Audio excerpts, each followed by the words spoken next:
welcome back. You could say that this is part 2 of my instructional videos that go hand in hand with the workshop at the Tapestry Conference.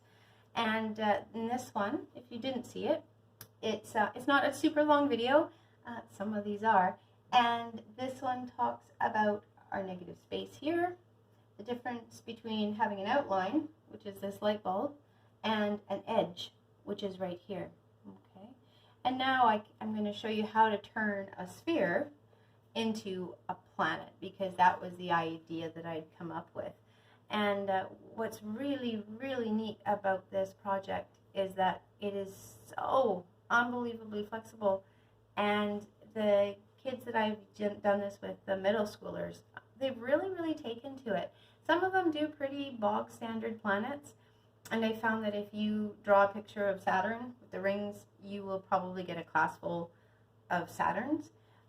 But if you encourage them to sort of think about some crazy kind of planet, they'll do that. And that's really, really neat for me to see. It's a little bit of a way for them to learn hand-eye coordination, learn about 3 dimensions, because this is a sphere as opposed to a circle, but also exercise their imagination. And probably a bit of critical thinking as well, because they have to think about where the light is on their planet. Now, this is actually a little bit small to do a planet, and I'm going to show you how you can just make it bigger. So again, kneadable eraser, or white eraser. You can just carve away. Now, once you've got charcoal on your paper, the paper's never going to be quite as white. I don't know if you can see that, but that doesn't matter. That's okay. Okay, so we made the planet a little bit bigger. In contrast, we could make this a little bit darker, because we are out in space. There we go.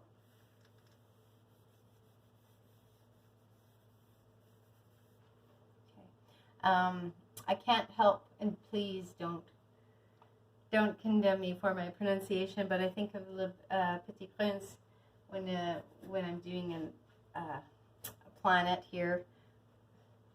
So what could we draw? Actually, I like to draw the little prince. I like to draw a tree.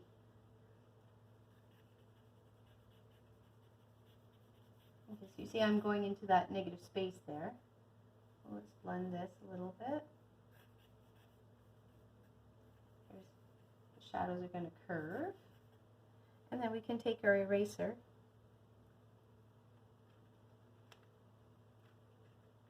and just erase right into that background. There's a tree. I've drawn little dinosaurs in there. You could draw, let's see, you could draw, oh, maybe there's a swing in the tree. There. Maybe there's this flying saucer that's landed.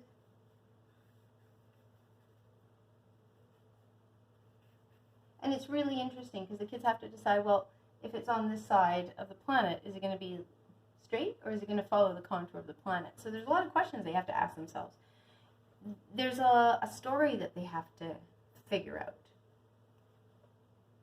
So again, you can use your eraser.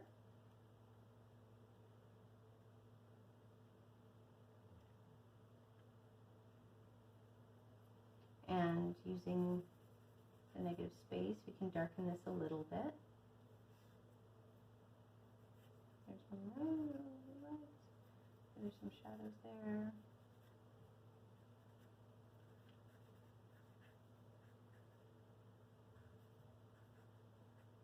I like my flying saucer. Yeah. So really have fun with it. There you go. Remember that your eraser is just as much a drawing tool as anything else, and so you're able to lift charcoal just as much as you are able to put it down. Maybe we could put something, let's see, got a having said that there's also so many things. Maybe there's just some hills.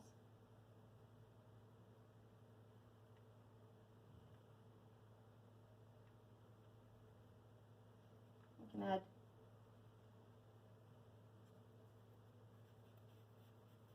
I'm always keeping in mind that's my light source. These actually look a little more like craters. That's okay. There. The crater would be like this. A crater would have the dark side closest to the light source. And then the light source, the lightest part of the crater, is on the far side. The craters are kind of cool. Maybe there's another crater here.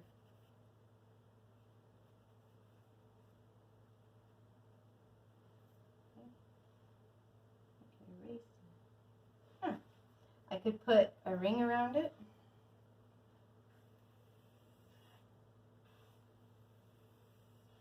That's kind of cool.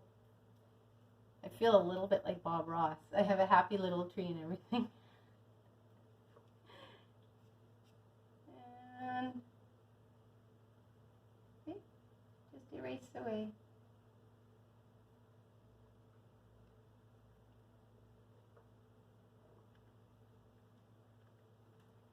Don't forget to encourage your children to draw in this negative space.